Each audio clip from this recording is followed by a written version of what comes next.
Hey guys, and welcome back to another Jay the One-Eyed Gamer video. Today's video we're going to be talking about Utawarerumono Zan and the update that just dropped about it.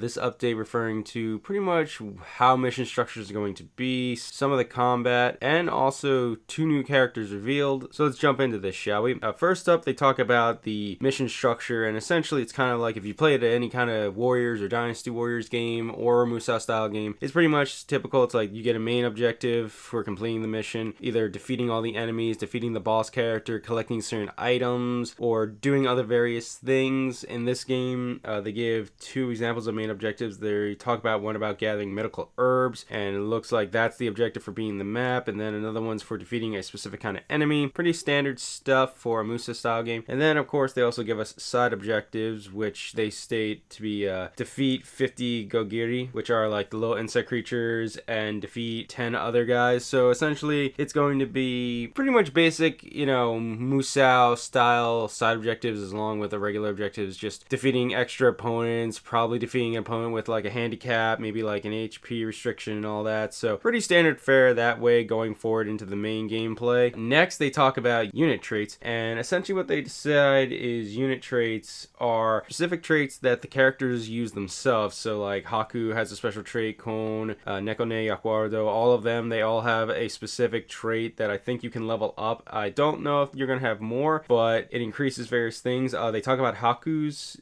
trait. Haku's is called Lord of Truth, and the amount of damage he takes is lessened. By leveling this trait, he can take less damage, will significantly increase.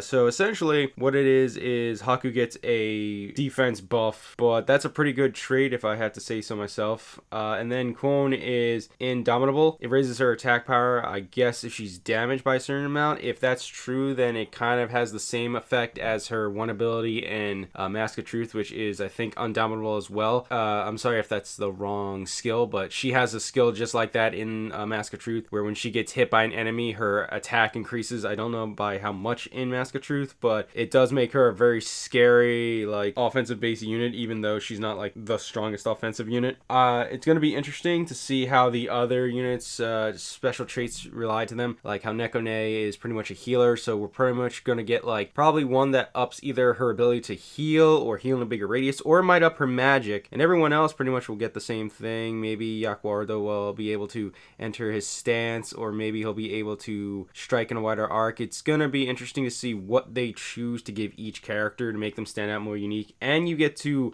invest in the skill, so you have to level that up, I think separately, they said, from the actual level process. So we don't know what the currency is going to be. We don't know if it's going to be money, we don't know if it's going to be experience, but either way, it gives you a little more customization options with your characters, so that's going to be interesting moving forward. Next, they talk about formation effects, and essentially what this is, from the picture you can see here, there is a fire, water, earth, and lightning, and in Mask of Deception and Mask of Truth, on certain maps, there are elemental bonuses for that map, such as if you're on a map that has a big gust of wind, any character who is associated with the wind element will get an additional stat boost to their overall stats, their HP, their strength, their defense, and their speed. I think that's essentially what it's trying to say in this, is that you'll actually get to pick the formation, since I don't think it's going to be based on maps this anymore. And they give us two examples of these formations. You can do the fire formation, which apparently boosts your attack power. So essentially the formation of fire is going to be your attack formation. It's going to boost up all your guys' attack, and it's also going to increase when you go into Overzeal, which is very good to hear that they're going to give us Overzeal, which, if you guys don't know, in Mask of Truth and Deception, it's what happens when your Zeal bar reaches 100%, and then you're able to go into a final strike if you have it unlocked. But essentially what that does is it gives you a free extra move upon activation of 100%, and it also ups your stats by just a little, so it makes you a little more durable, and it can actually be really helpful. So I think that since it's showing up in the game, it's going to be the equivalent of like probably a rage system, just like Dynasty Warriors 8 had the rage mechanics, so you could go into that and then activate a rage Musou. Maybe that's how they're gonna have different final strikes, I don't know. But with the formation of water, their second one, what it says is it boosts your defense for the entire troop. So essentially,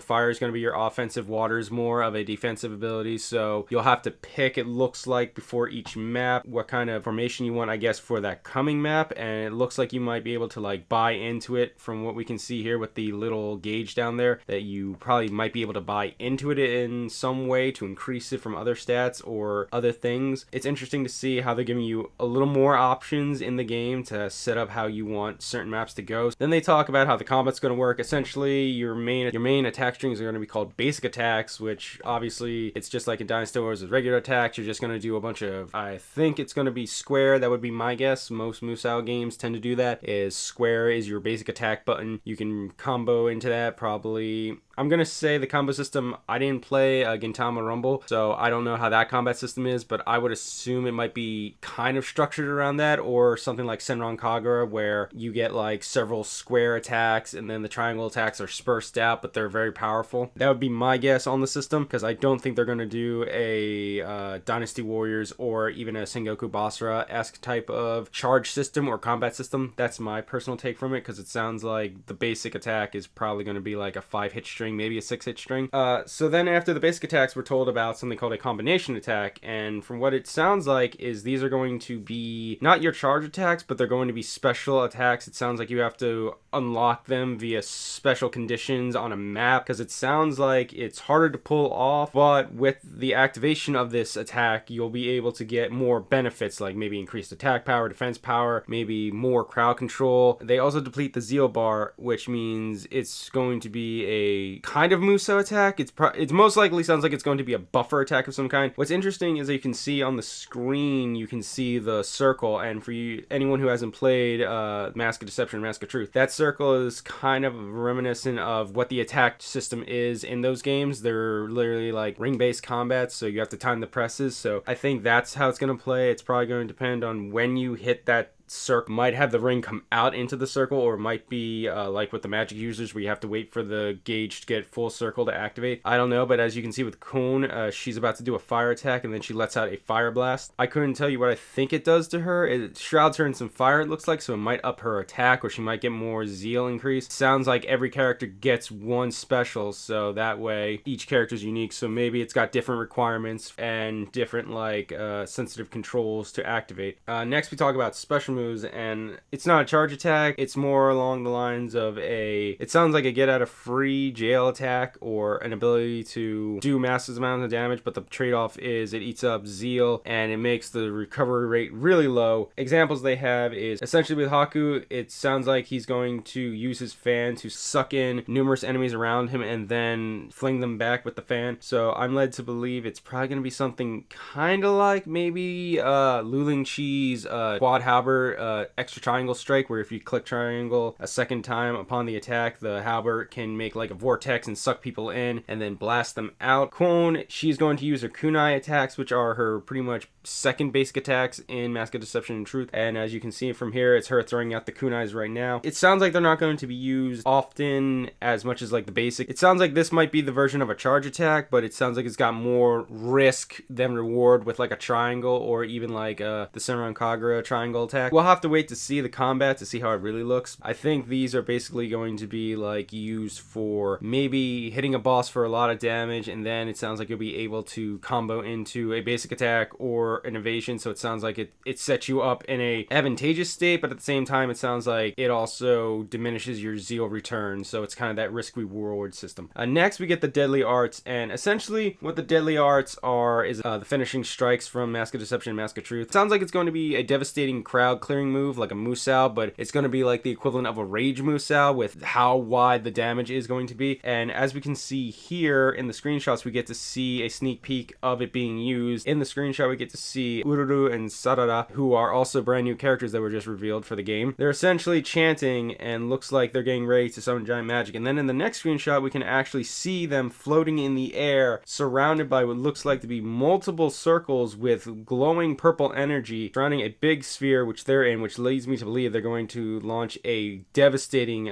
massive attack, probably devastating an entire area. Might even like be able to kill a boss in one hit. But essentially, that's what a finishing strike is in Mask of Deception and Mask of Truth. It is a ultimate attack that can hit a lot of people and do a lot of damage. So it's going to be interesting. I can't wait to see what these look like, because I'm curious if they're going to be an exact one-for-one of Mask of Deception and Mask of Truth's final strikes, or if they're going to have their own like action flair on it, because even in Mask Mask of Truth and Deception, Ururu and Sarada didn't really have this big of an elaborate attack, so I'm very interested to see what these guys could think of for each of these characters and what they're going to do. I think we're going to see a lot of fun compilation videos of the final strikes, which I would definitely love to watch. We get 2 new characters joining the roster. First is Otri, and Otri is pretty much an energetic, battle-hardened warrior. Her looks may be deceiving, but I don't want to go into too much detail. I want to save that for a character breakdown video that I'll be doing next, so please look forward to that, along with the other 2 who are Ururu and Sarada, and who we find out are going to be one unit like they are in Mask of Truth and Deception. So that's going to be interesting. I've never seen a Armuso style game that has 2 characters working as one unit, so that's going to be interesting to see how that works in an action environment stage. And they're very mysterious themselves, and like I said, I'm going to save a more character in-depth look at them in another video, along with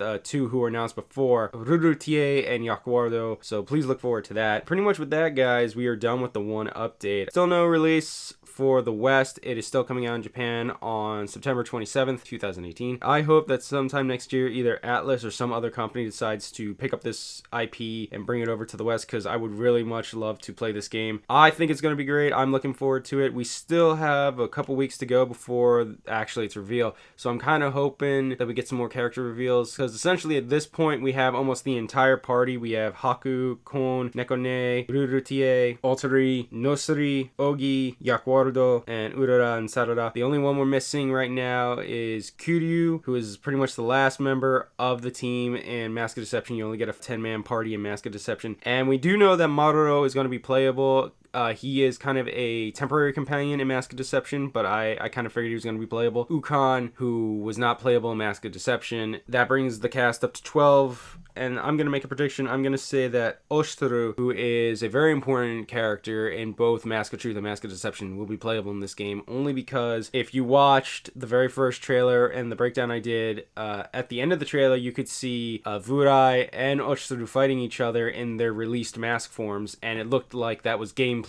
So I'm led to believe that you'll be able to play as Oshitaru, because they'll let you be able to play in his mask form for the end of the game. I'm looking forward to that. Like I said, I hope we get a little more characters. I'm hoping for at least 15 to 16 characters, so that leaves room for, you know, Munochika, Mikazuchi, Vurai, maybe Banawe, and Kuro if they want to. That's going to be it for this video, guys. I want to thank you very much. Thank you for the year on YouTube. It's been a blast so far. I am looking forward to making more content. I definitely want to try more videos out. I'm definitely going to keep doing update videos for Dynasty Warriors, Musou games, and other games I find interesting. I hope you guys look forward to that. If you guys want to hit me up, please hit me up in the comment section. I always try to get back to you guys as fast as I can. If you don't want to hit me up there, please feel free to hit me up on my Twitter. Link will be in the description down below. I try to get back to you guys as fast as I can on either or. Share the video around. It really helps out the channel. Please leave a thumbs up if you like the video. If you're new here, please feel like hitting that subscribe button if you want to. If not, that's okay. If you are new and you hit that subscribe button, also click that bell button for notifications to let you know when my videos are going up, so you don't have to guess when they're going up. Again, guys, I'm looking forward to this game. I really do hope at least sometime next year we get a Western release date. Either way, guys, let me know how you feel about the game. Are you hyped about it? Are you interested? Has this piqued your interest to check out Utawarerumono as a franchise? If it is, you know, let me know in the comments below. That's going to do it for me, guys. I want you all to have a great day. And remember, let's rock!